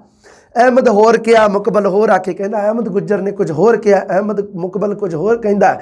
ਬਾਗਾ ਕਾਦਰੀ ਹੋਰ ਸੁਣਾਇਆ ਏ, ਰਾਮਾ ਤੇ ਗੁਰਦਾਸ ਕੁਝ ਹੋਰ ਆਖਣ, ਸਭ ਸ਼ਾਇਰਾਂ ਜ਼ੋਰ ਲਗਾਇਆ ਹੈ। ਅੱਛਾ, ਵਾਰਿਸ ਦਾ ਨਹੀਂ ਨਾਮ ਲਿਆ, ਹੈ ਨਾ। ਦੇਖ ਲਓ ਤੁਸੀਂ, ਵਾਰਿਸ ਸ਼ਾਹ ਨਾਲ ਵਿਤਕਰਾ ਕਰ ਗਿਆ ਇਹ। ਚਲੋ ਕੋਈ ਨਹੀਂ, ਮਰਜ਼ੀ ਅਗਲੇ ਦੀ।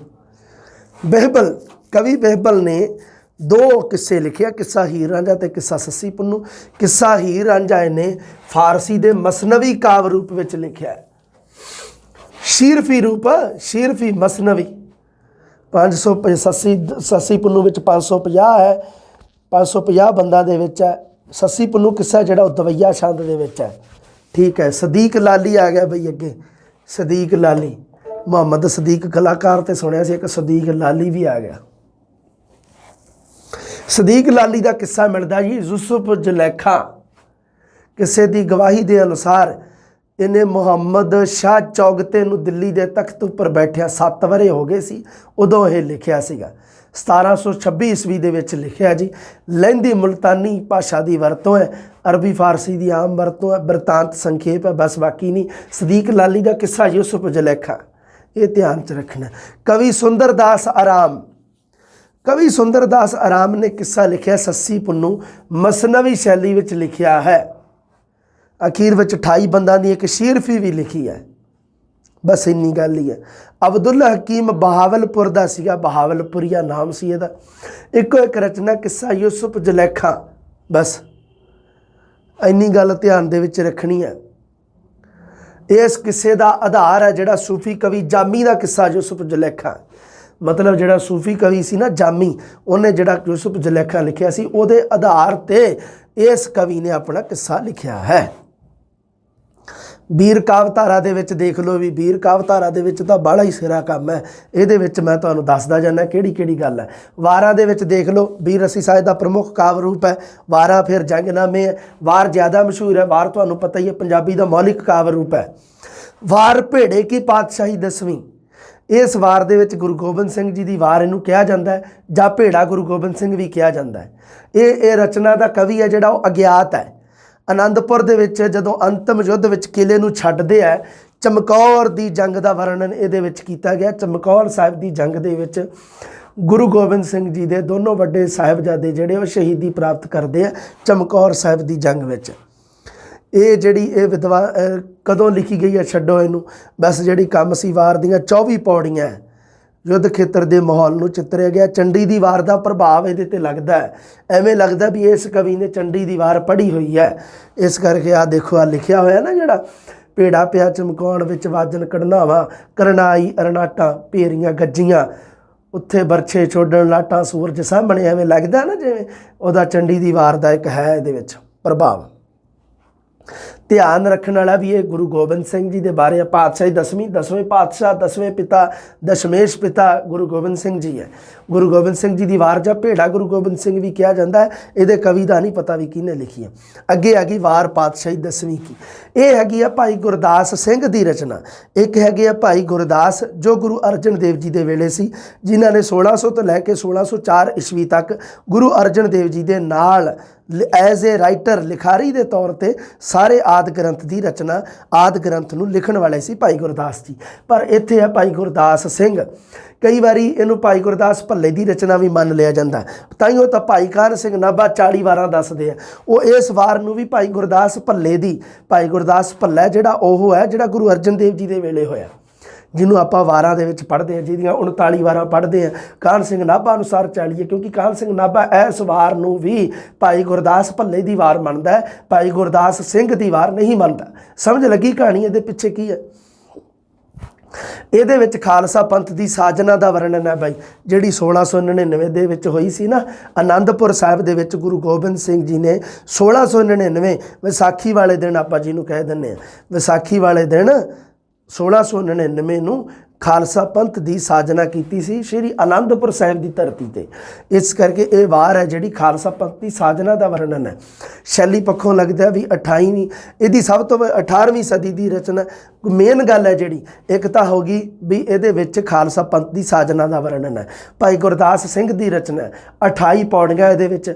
ਪਹਿਲੀਆਂ 20 ਪੌੜੀਆਂ ਦੀ ਪਹਿਲੀ 20 ਪੌੜੀਆਂ ਦੀ ਅਖੀਰਲੀ 20 ਪੌੜੀਆਂ ਵਿੱਚ ਰਚਨਾ ਦਾ ਮਹੱਤਵ ਹੈ, ਅਤੇ ਅਗਲੀਆਂ 8 ਪੌੜੀਆਂ ਤੋਂ ਵੱਖਰਾ। ਇਸ ਲਈ 28 ਪੌੜੀਆਂ ਨੂੰ 20 ਅਤੇ 8 ਪੌੜੀਆਂ ਦੇ ਦੋ ਵੱਖ-ਵੱਖ ਭਾਗ ਹੈ। ਜਿਹੜੀਆਂ ਤਾਂ ਹੈਗੀਆਂ 20 ਪੌੜੀਆਂ ਉਹਦੇ ਵਿੱਚ ਤਾਂ ਰਚਨਾ ਦਾ ਮਹੱਤਵ ਹੈ, ਠੀਕ ਹੈ। ਅਤੇ 20 ਪੌੜੀਆਂ ਦੇ ਪਹਿਲੀਆਂ 20 ਪੌੜੀਆਂ ਦੇ ਹਰ ਪੌੜੀ ਦੀ ਅਖੀਰਲੀ ਵਿੱਚ ਲਿਖਿਆ ਹੋਇਆ ਵਾਹ ਵਾਹ ਗੋਬਿੰਦ ਸਿੰਘ ਆਪੇ ਗੁਰਚੇਲਾ। ਆਪਾਂ ਕਈ ਵਾਰੀ ਪੜ੍ਹਦੇ ਹੁੰਦੇ ਹਾਂ, ਵਹਿ ਪ੍ਰਗਟਿਓ ਮਰਦ ਗਮੜਾ ਵਰਿਆਮ ਅਕੇਲਾ, ਵਾਹ ਵਾਹ ਗੋਬਿੰਦ ਸਿੰਘ ਆਪੇ ਗੁਰਚੇਲਾ। ਇਹ ਹੈ ਜਿਹੜਾ 1 ਤੋਂ ਲੈ ਕੇ 20 ਬੰਦਾ ਤੱਕ ਇਸ ਤਰ੍ਹਾਂ ਆਉਂਦਾ ਹੈ। 20ਵੀਂ ਪੌੜੀ ਵਿੱਚ ਇਸ ਨੂੰ ਵਾਰ ਭਗਉਤੀ ਨਾਮ ਦਿੱਤਾ ਗਿਆ ਹੈ। ਦੇਖ ਲਓ, ਇਹ ਵਾਰ ਭਗਉਤੀ ਜੋ ਪੜ੍ਹੇ ਅਮਰਾ ਪਦ ਪਾਏ। ਖਾਲਸਾ ਪੰਥ ਦਾ ਵਰਣਨ ਹੋਣ ਕਰਕੇ ਇਹਦੇ ਵਿੱਚ ਇਸ ਨੂੰ ਗੁਰੂ ਖਾਲਸੇ ਦੀ ਵਾਰ ਵੀ ਕਿਹਾ ਜਾਂਦਾ ਹੈ ਬਈ। ਇਹਦਾ ਹੋਰ ਵੀ ਨਾਮ ਹੈ ਰਾਮਕਲੀ ਵਾਰ ਪਾਤਸ਼ਾਹੀ 10ਵੀਂ ਕੀ। ਇਹਦੇ ਨਾਮ ਤੋਂ ਵੀ ਜਾਣਿਆ ਜਾਂਦਾ। ਲਓ ਵੀ ਸਾਰੇ ਧਿਆਨ ਰੱਖਣੇ ਆ ਤੁਸੀਂ, ਬਹੁਤ ਕੰਮ ਦੀਆਂ ਗੱਲਾਂ ਭਾਈ ਗੁਰਦਾਸ ਜੀ ਦੀ ਇਸ ਵਾਰ ਦੀਆਂ। ਭਾਈ ਗੁਰਦਾਸ ਸਿੰਘ ਦੀ ਵਾਰ ਹੈ, ਵਾਰ ਪਾਤਸ਼ਾਹੀ 10ਵੀਂ ਕੀ, ਇਸ ਨੂੰ ਕਿਹਾ ਗਿਆ 20ਵੀਂ ਪੌੜੀ 'ਚ ਇਹਦਾ ਨਾਮ ਹੈ ਵਾਰ ਭਗਉਤੀ। ਤੇ ਇਹਦੇ ਵਿੱਚ ਖਾਲਸਾ ਪੰਥ ਦੀ ਸਥਾਪਨਾ ਦਾ ਜ਼ਿਕਰ ਹੈ, 1699 ਦੀ ਉਹ ਇਤਿਹਾਸਿਕ ਘਟਨਾ ਦਾ ਜ਼ਿਕਰ ਹੈ, ਇਸ ਕਰਕੇ ਇਸ ਨੂੰ ਗੁਰੂ ਖਾਲਸੇ ਦੀ ਵਾਰ ਵੀ ਕਿਹਾ ਜਾਂਦਾ ਹੈ। ਇਹਦਾ ਇੱਕ ਹੋਰ ਨਾਮ ਹੈ ਆਰਾਮ ਕਲੀ ਵਾਰ ਪਾਤਸ਼ਾਹੀ 10ਵੀਂ ਕੀ। ਠੀਕ ਹੈ ਭਾਈ। ਹੁਣ ਆ ਗਈ ਜੀ ਕਵੀ ਦੇਵੀ ਦਾਸ ਨੇ ਲਿਖੀ ਹੈ ਲਵ ਕੁਸ਼ ਦੀ ਵਾਰ। ਇਹ ਗੱਲ ਤੁਸੀਂ ਯਾਦ ਰੱਖਣੀ ਹੈ ਵੀ ਕਵੀ ਦੇਵੀ ਦਾਸ ਨੇ ਲਿਖੀ ਹੈ ਲਵ ਕੁਸ਼ ਦੀ ਵਾਰ। ਇਹਦੇ ਬਾਰੇ ਵੀ ਥੋੜ੍ਹਾ ਜਿਹੜੀ ਗੱਲ ਮੈਂ ਤੁਹਾਨੂੰ ਦੱਸਦਾ ਨਾ ਵੀ ਆਹ ਗੱਲ ਇੰਪੋਰਟੈਂਟ ਹੈ ਉਹ ਹੀ। ਇੱਕ ਤਾਂ ਹੈਗੀ ਆ, ਦੇਖੋ ਇੱਕ ਤਾਂ ਹੈਗੀ ਆ ਕਵੀ ਦੇਵੀ ਦਾਸ ਦੀ ਲਵ ਕੁਸ਼ ਦੀ ਵਾਰ, ਇੱਕ ਹੈਗੀ ਆ ਜਸੋਧਾ ਨੰਦਨ ਦੀ ਲਵ ਕੁਸ਼ ਦੀ ਵਾਰ। ਠੀਕ ਹੈ, ਯਾਦ ਰੱਖਣੀ ਆ, ਆ ਡਨ। ਇੱਕ ਕਵੀ ਤੇਜਭਾਨ ਨੇ ਕਾਲ ਭਗਵਾਨ ਦੀ ਵਾਰ ਲਿਖੀ ਹੈ, ਆ ਵੀ ਤੁਸੀਂ ਯਾਦ ਰੱਖਣੀ ਹੈ। ਕ੍ਰਿਸ਼ਨ ਜੀ ਦੀ ਸਰਬਲੋਹ ਦੀ ਵਾਰ ਹੈ ਜਿਹੜੀ, ਇਹਦਾ ਸਰਬਲੋਹ ਗ੍ਰੰਥ ਹੈ ਜਿਹੜਾ, ਉਹਦਾ ਨਾਮ ਮੰਗਲਾਚਰਨ ਪੁਰਾਮ ਹੈ। ਮੰਗਲਾਚਰਨ ਪੁਰਾਮ ਸਰਬਲੋਹ ਗ੍ਰੰਥ ਹੈ ਜਿਹੜਾ, ਇਹਦੀ ਰਚਨਾ ਦਾ ਸੰਬੰਧ ਗੁਰੂ ਗੋਬਿੰਦ ਸਿੰਘ ਜੀ ਦੇ ਨਾਲ ਜੋੜਿਆ ਜਾਂਦਾ ਵੀ ਸਰਬਲੋਹ ਗ੍ਰੰਥ ਦੀ ਰਚਨਾ ਗੁਰੂ ਗੋਬਿੰਦ ਸਿੰਘ ਜੀ ਨੇ ਕੀਤੀ ਹੈ। ਉਹ ਜਿਹੜੇ ਉਹਦੇ ਆਧਾਰ 'ਤੇ ਸਰਬਲੋਹ ਦੀ ਵਾਰ ਹੈ ਜਿਹੜੀ ਹੈ ਨਾ, ਉਹਦੀ ਰਚਨਾ ਹੈ ਉਹ ਹੈ।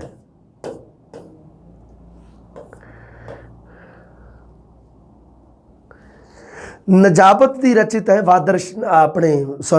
ਵਾਰ ਹੈ ਨਾਦਰ ਸ਼ਾਹ ਦੀ ਨਜਾਬਤ ਦੀ। ਇਹ ਤਾਂ ਤੁਹਾਨੂੰ ਪਤਾ ਹੀ ਹੈ, ਇਹ ਤਾਂ ਇਤਿਹਾਸ ਦੇ ਵਿੱਚ ਵੀ ਆਪਣੇ ਮਤਲਬ ਕੀ ਹੈ, ਆਪਣੇ ਸਿਲੇਬਸ ਦੇ ਵਿੱਚ ਵੀ ਹੈਗੀ ਹੈ, ਇਤਿਹਾਸ ਦੇ ਵਿੱਚ ਤਾਂ ਹੈਗੀ ਹੈ, ਸਿਲੇਬਸ 'ਚ ਵੀ ਹੈ, ਤਾਂ ਸਿਲੇਬਸ 'ਚ ਵੀ ਪੜ੍ਹਨੀ ਹੈ। ਨਜਾਬਤ ਦੀ ਵਾਰ ਹੈ ਜਿਹੜੀ ਬੜੀ ਸ਼ਾਨਦਾਰ ਹੈ ਇਹ, ਹੈ ਨਾ, ਜਿਹਦੇ ਵਿੱਚ ਕਵੀ ਨਜਾਬਤ ਹੈ ਜਿਹੜਾ ਉਹ ਨਾਦਰ ਸ਼ਾਹ ਜਦੋਂ 1738-39 ਦੇ ਵਿੱਚ ਭਾਰਤ ਦੇ ਉੱਪਰ ਹਮਲਾ ਕਰਦਾ ਹੈ ਨਾ, ਉਦੋਂ ਭਾਰਤ ਦਾ ਰਾਜਾ ਹੈ ਜਿਹੜਾ ਉਹ ਹੈਗਾ ਜੀ ਮੁਹੰਮਦ ਸ਼ਾਹ ਰੰਗੀਲਾ। ਹਾਂ ਮੈਨੂੰ ਨਾਮ ਯਾਦ ਹੈ ਉਹਦਾ, ਮੁਹੰਮਦ ਸ਼ਾਹ ਰੰਗੀਲਾ ਹੈ ਨਾ। ਅਤੇ ਉਹਦੇ ਮਤਲਬ ਉਹਦੇ ਜਿਹੜੇ ਦਰਬਾਰ ਦੇ ਵਿੱਚ, ਉਹਦੇ ਦਿੱਲੀ ਦਰਬਾਰ ਦੇ ਵਿੱਚ ਹੀ ਹੈ ਨਾ, ਜਿਹੜੇ ਤੁਰਾਨੀ ਰਹਿੰਦੇ ਆ, ਤੁਰਾਨੀ ਧੜੇ ਵਾਲੇ, ਅਤੇ ਉਹ ਹੈ ਜਿਹੜੇ ਉਹ ਇਸ ਨੂੰ ਉਕਸਾਉਂਦੇ ਹੈ ਇਹਨੂੰ ਨਾਦਰ ਸ਼ਾਹ ਨੂੰ ਹਮਲਾ ਕਰਨ ਵਾਸਤੇ, ਹੈ ਨਾ। ਇਹ ਰਾਸ਼ਟਰੀਅਤਾ ਦੀ ਭਾਵਨਾ ਨੂੰ ਸਮਰਪਿਤ ਵਾਰ ਹੈ ਅਤੇ ਇਹਦੇ ਵਿੱਚ ਇਹਦਾ ਮਹਾਤਮ ਇਹਦੇ ਵਿੱਚ ਦਰਜ ਨਹੀਂ ਹੈਗਾ, ਹੈ ਨਾ। ਇਸ ਵਾਰ ਦਾ ਜਿਹੜਾ ਮਹਾਤਮ ਨਹੀਂ ਲਿਖਿਆ ਹੋਇਆ। ਦਿੱਲੀ ਦੇ ਕਤਲੇਆਮ 'ਤੇ ਜਾ ਕੇ ਇਹ ਵਾਰ ਹੈ ਜਿਹੜੀ ਉਹ ਖਤਮ ਹੁੰਦੀ ਹੈ ਨਾ। ਕਰਨਾਲ ਦੀ ਲੜਾਈ ਸਲੇਖ ਅਧੀਨ ਵੀ ਹੈ, 24 ਤੋਂ ਲੈ ਕੇ 38 ਪੌੜੀਆਂ ਦੇ ਵਿੱਚ ਕਰਨਾਲ ਦੀ ਜਿਹੜੀ ਹੁੰਦੀ ਹੈ ਲੜਾਈ। ਉਸ ਤੋਂ ਬਾਅਦ ਨਾਦਰ ਸ਼ਾਹ ਅਤੇ ਮੁਹੰਮਦ ਸ਼ਾਹ ਰੰਗੀਲਾ ਦੀਆਂ ਸੈਨਾਵਾਂ ਦਾ ਆਪਸ ਦੇ ਵਿੱਚ ਸੰਘਰਸ਼ ਹੁੰਦਾ ਹੈ। ਸੰਘਰਸ਼ ਪੱਖ ਦੀ ਜਿਹੜੀ ਉਸਾਰੀ ਆ ਉਹ ਚੰਡੀ ਦੀ ਵਾਰ ਤੋਂ ਪ੍ਰਭਾਵਿਤ ਹੈ। ਸੰਘਰਸ਼ ਪੱਖ, ਸਮਾਧਾਨ ਪੱਖ ਨਾ, 3 ਪੱਖ ਹੁੰਦੇ ਆ। ਇਹਦੇ ਵਿੱਚ ਸੰਘਰਸ਼ ਪੱਖ ਹੈ ਜਿਹੜਾ ਉਹ ਚੰਡੀ ਦੀ ਵਾਰ ਤੋਂ ਪ੍ਰਭਾਵਿਤ ਹੈ। ਇਸ ਤਰ੍ਹਾਂ ਲੱਗਦਾ ਹੈ ਵੀ ਜਿਵੇਂ ਕਵੀ ਨੇ ਚੰਡੀ ਦੀ ਵਾਰ ਕਿਤੇ ਨਾ ਕਿਤੇ ਪੜ੍ਹੀ ਸੀਗੀ। ਆਹ ਦੇਖੋ ਮਹਾਤਮ ਜਿਹੜਾ ਹੈਗਾ ਪੱਖ ਦਾ ਦਰਜ ਨਹੀਂ ਹੈਗਾ, ਇਹਦੇ ਵਿੱਚ ਹੈ ਨਹੀਂਗਾ। ਕਵੀ ਪੀਰ ਮੁਹੰਮਦ ਰਚਿਤ ਚੱਠਿਆਂ ਦੀ ਵਾਰ ਹੈ। ਚੱਠਿਆਂ ਦੀ ਵਾਰ ਹੈ ਜਿਹੜੀ ਇਹ ਪੀਰ ਮੁਹੰਮਦ ਦੀ ਲਿਖੀ ਹੋਈ ਹੈ। ਮੀਆਂ ਮੁਹੰਮਦ ਬਖਸ਼ ਸੈਫੁਲ ਮਲੂਕ ਦੇ ਵਿੱਚ ਪੀਰ ਮੁਹੰਮਦ ਦੀ ਚੱਠਿਆਂ ਦਾ ਵਾਰ ਦਾ ਜ਼ਿਕਰ ਵੀ ਆਉਂਦਾ ਹੈ। ਪੀਰ ਮੁਹੰਮਦ ਦੀ ਚੱਠਿਆਂ ਦੀ ਵਾਰ ਦੇ ਵਿੱਚ 91 ਪੌੜੀਆਂ। ਮਹਾਰਾਜਾ ਰਣਜੀਤ ਸਿੰਘ ਦੇ ਪਿਤਾ ਸਰਦਾਰ ਮਹਾਂ ਸਿੰਘ ਤੇ ਗੁਜਰਾਂਵਾਲਾ ਦੇ ਪਿੰਡਾਂ ਵਿੱਚ ਰਹਿ ਰਹੇ ਮੁਸਲਮਾਨ ਰਾਜਪੂਤਾਂ ਦੇ ਵਿਚਕਾਰ ਜਿਹੜਾ ਯੁੱਧ ਹੁੰਦਾ ਹੈ ਉਹਦਾ ਇਹਦੇ ਵਿੱਚ ਜ਼ਿਕਰ ਕੀਤਾ। ਮਹਾਂ ਸਿੰਘ ਨੇ ਇਹ ਮਤਲਬ ਇਹਨਾਂ ਦਾ ਜਿਹੜਾ ਮੁਖੀਆ ਸੀ ਗੁਲਾਮ ਮੁਹੰਮਦ ਸੀਗਾ, ਉਹਨੂੰ ਮਨਚਾਰ ਦੀ ਗੜੀ ਛੱਡਣ ਵਾਸਤੇ ਮਜਬੂਰ ਕੀਤਾ ਸੀਗਾ, ਹੈ ਨਾ। ਇਸ ਕਰਕੇ ਇਹ ਨਾ ਥੋੜ੍ਹੀ ਜਿਹੀ ਮਤਲਬ ਰੋਸ ਹੈ ਮਹਾਰਾਜਾ ਰਣਜੀਤ ਸਿੰਘ ਦੇ ਪਿਤਾ ਪ੍ਰਤੀ ਇਹਦੇ ਵਿੱਚ।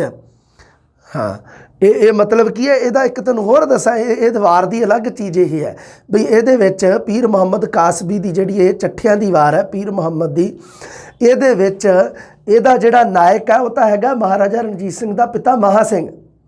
ਪਰ ਇਹਦੇ ਵਿੱਚ ਸਿਫਤ ਹੈ ਜਿਹੜੀ ਉਹ ਜਿਹੜੇ ਉਹ ਸੀਗੇ ਆਪਣੇ ਇਸ ਵਾਰ ਦੇ ਵਿੱਚ ਪ੍ਰਸ਼ੰਸਾ ਜਿਹੜੀ ਉਹ ਚੱਠਿਆਂ ਦੀ ਕੀਤੀ ਗਈ ਹੈ। ਮਤਲਬ ਉਹ ਜਿਹੜੇ ਉੱਥੇ ਰਹਿੰਦੇ ਮੁਸਲਮਾਨ ਸੀਗੇ ਉਹਨਾਂ ਦੀ ਪ੍ਰਸ਼ੰਸਾ ਕੀਤੀ ਗਈ। ਇਹ ਅਲੱਗ ਚੀਜ਼ ਹੈ ਨਾ। ਉਮੂਮਨ ਕੀ ਹੁੰਦਾ, ਪ੍ਰਸ਼ੰਸਾ ਨਾਇਕ ਦੀ ਹੁੰਦੀ ਹੈ, ਐਕਟਰ ਦੀ ਹੀ ਪ੍ਰਸ਼ੰਸਾ ਕੀਤੀ ਜਾਂਦੀ ਹੈ। ਪਰ ਇਸ ਵਾਰ ਦੇ ਵਿੱਚ ਥੋੜ੍ਹੀ ਅਲੱਗ ਚੀਜ਼ ਹੈ ਨਾ, ਕਿਉਂਕਿ ਉਹ ਮਤਲਬ ਕੀ ਹੈ ਵੀ ਇਹਦੇ ਵਿੱਚ ਉਹ ਨਾਇਕ ਨੂੰ ਪ੍ਰਤੀ ਨਾਇਕ ਬਣਾ ਦਿੰਦਾ ਅਤੇ ਪ੍ਰਤੀ ਨਾਇਕ ਨੂੰ ਨਾਇਕ ਬਣਾ ਦਿੰਦਾ, ਨਿਆਂ ਨਹੀਂ ਕਰ ਸਕਦਾ। ਇਸ ਕਰਕੇ ਇਹਦਾ ਮਤਲਬ ਬਾਹਲਾ ਕੋਈ ਹੈ ਨਹੀਂ, ਇਸ ਰਚਨਾ ਦਾ ਮਹੱਤਵ ਨਹੀਂ ਗਾ। 98 ਪੌੜੀਆਂ ਇਹਦੀਆਂ। ਕਵੀ ਸਿੱਧਾ ਜਿਉਣਾ ਦੀ ਚੌਧਰੀਆਂ ਦੀ ਵਾਰ ਹੈ ਬਈ ਇੱਕ ਲਿਖੀ ਹੋਈ। सरदार करम सिंह हिस्टोरीਅਨ ने ਇਹ ਕਿਸੇ ਮਰਾਸੀ ਕੋਲੋਂ ਸੁਣ ਕੇ ਲਿਖਤੀ ਰੂਪ ਦਿੱਤਾ ਸੀਗਾ ਇਹਨੂੰ। ਇਹਦੇ ਵਿੱਚ ਮਾਲਵੇ ਮਾਝੇ ਬਾਰ ਦੇ ਇਲਾਕੇ ਦੇ ਜੱਟਾਂ ਤੇ ਰਾਠਾਂ ਦਾ ਜ਼ਿਕਰ ਹੈ। ਚੱਠਿਆਂ ਦੀ ਵਾਰ ਤੋਂ ਪ੍ਰਭਾਵਿਤ ਹੈ ਇਹ ਵਾਰ, ਠੀਕ ਹੈ। कथा प्रसंग की थां सिर्फ जट जाति की प्रशंसा की है। ये कवि अगरा ने लिखी है वार हकीकत राय। कवि अगरा जा अगर सिंह दी है। मौला बख्श कुश्ता की प्रसिद्ध रचना जी पंजाबी शायरां का तज़किरा उहदे विच इहने दस्सिया भी कौन सी कवि अगरा है ना। ये वार दे विच हकीकत राय की शहादत नूं बयान किया। हकीकत राय कौन सी वो पढ़ने वास्ते तुसीं देख सकते हो। कुल 212 बंद है ये है ना। बड़ा शानदार आरंभ में दोहरा तो छंद है, तीजे बंद तो पौड़ियाँ शुरू हो जांदियां। बहुत काम दी गल्लां इहदे विच। कवि जवाहर सिंह ने रचित लिखी है। श्री रामचंद्र जी की वार लिखी है, रामचंद्र जी बारे लिखी है ना। पौड़ी छंद दे निशानी ते सिरखंडी दोनों नूं वरत्या। केंद्री पंजाबी की वरतों है, लਹਿੰਦੀ का प्रभाव है। केशव दास ने लिखी है राजा अमर सिंह। राजा अमर सिंह ते भट्टी राजपूत जिहड़े मुसलमान उन्हां दा जिहड़ा युद्ध हुंदा है, कुल 52 बंदां दे विच लिखी गई है। अगे आ गया जी जंगनामा। जंगनामे कोई ज़्यादा प्रसिद्ध नहीं हुए क्योंकि सारे जंगनामे मुहम्मद साहब के जोड़े दोते हसन ते हुसैन उन्हां ते है। क्योंकि उन्होंने वो करबला की जंग के उत्थे शहीदी प्राप्त करते हैं तो बस उन्होंने लैके ही जंगनामा ज़्यादा लिखा गया, उस कथा को आधार बना के। इस करके जंगनामा ज़्यादा प्रसिद्ध नहीं होया। पंजाबी वीर रसी साहित्य के विच जे वेखीए तो वार ज़्यादा प्रसिद्ध है।